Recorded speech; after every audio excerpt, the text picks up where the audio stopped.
আসসালামু আলাইকুম সাবিবা বোন। ওয়ালাইকুম সালাম তৈবা বোন। কেমন আছো সাবিবা বোন? আলহামদুলিল্লাহ, আল্লাহর রহমতে খুব ভালো আছি। তুমি কেমন আছো তৈবা বোন? আলহামদুলিল্লাহ, আমিও আল্লাহর রহমতে খুব ভালো আছি। আচ্ছা সাবিবা বোন, আমি কি তোমাকে কিছু আমাদের শ্রেষ্ঠ নবী ও অন্যান্য নবীদের ব্যাপারে কিছু প্রশ্ন করতে পারি? জি, নিশ্চয় করতে পারো, আমি উত্তর দিব ইনশাআল্লাহ। তবে বলো তো, নবী ও রাসূল কাদের বলা হয়? বিপদগামী মানুষজনকে সুপথে নিয়ে আসার জন্য আল্লাহর কৃত মাননীয় বিশ্বের ব্যক্তিগণকে নবী ও রাসূল বলা হয়। যাদের উপর আল্লাহর পক্ষ থেকে ওহী অবতীর্ণ হয়েছে তাকে নবী ও রাসূল বলা হয়। নবী ও রাসূলদের মধ্যে পার্থক্য কি? রাসূলের কাছে নতুন শরীয়ত এসেছে, নবীর কাছে নয়। এ হলো নবী ও রাসূলের মধ্যে পার্থক্য। আমাদের প্রথম নবীর নাম কি? আদম আলাইহিস সালাম। আমাদের সর্বশ্রেষ্ঠ ও শেষ নবীর নাম কি?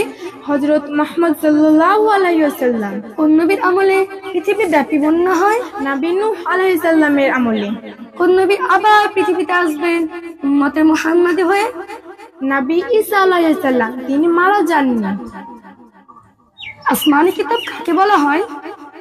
আল্লাহর পক্ষ থেকে যে কিতাব বা বই পাঠানো হয়েছে তাকে আসমানি কিতাব বলে। আসমানি প্রসিদ্ধ কিতাব কয়টি ও কি কি? 4টি, তাওরাত, জবর, ইনজিল ও কোরআন। কুরবানি প্রথা কোন নবীর সুন্নাত? ইব্রাহিম আলাইহিস সালামের সুন্নাত। কোন নবী সরাসরি কথা বলেছেন আল্লাহর সঙ্গে দুনিয়াতে?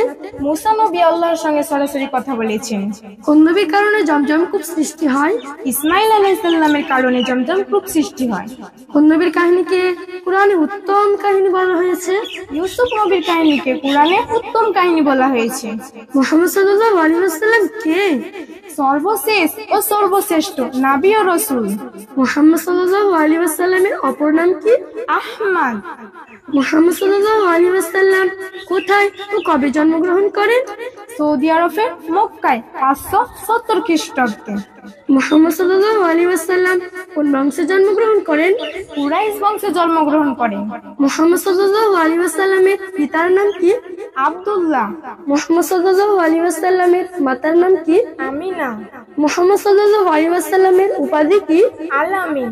মুহাম্মদ সাল্লাল্লাহু আলাইহি ওয়াসাল্লামের উটের নাম কি? আল কাসওয়া। মুহাম্মদ সাল্লাল্লাহু আলাইহি ওয়াসাল্লামের ঘোড়ার নাম কি? নাহিফা।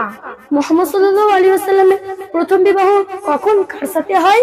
25 বছর বয়সে 40 বছর বয়স্কা নারী খাদিজা রাদিয়াল্লাহু তাআলা আনহার সাথে। মুহাম্মদ সাল্লাল্লাহু আলাইহি ওয়াসাল্লাম কত বছর বয়সে নবুয়ত পান? 40 বছর বয়সে 610 খ্রিস্টাব্দে। নবুয়তের পূর্বে মুহাম্মদ সাল্লাল্লাহু আলাইহি ওয়াসাল্লাম কোথায় ধ্যান বা তপস্যা করতেন? জাবালে নূরের হেরা গুহায় ধ্যান ও তপস্যা করতেন। মাশাআল্লাহ। সাবিবা বোন, তুমি এত সুন্দর প্রশ্নের উত্তর কোথা থেকে শিখলে? আমি আল-নূর একাডেমি হিফজুল কুরআন মাদ্রাসা থেকে শিক্ষা পেয়েছি। সত্যি আল-নূর একাডেমি হিফজুল কুরআন মাদ্রাসায় এত সুন্দর পড়াশোনা হয়? জি সত্যি, খুব সুন্দর পড়াশোনা হয়। আচ্ছা সাবিবা বোন, তোমাদের এই মাদ্রাসাটি কোথায় অবস্থিত? আমাদের মাদ্রাসাটি সাগরদিঘি থানার বালিয়া অঞ্চল নয়নডাঙ্গা গ্রামে অবস্থিত। প্রিয় শ্রোতা মণ্ডলী, যদি আপনার সন্তানকে সুশিক্ষায় শিক্ষিত করতে চান তাহলে আজই আল-নূর একাডেমি হিফজুল কুরআন মাদ্রাসায় ভর্তি করুন।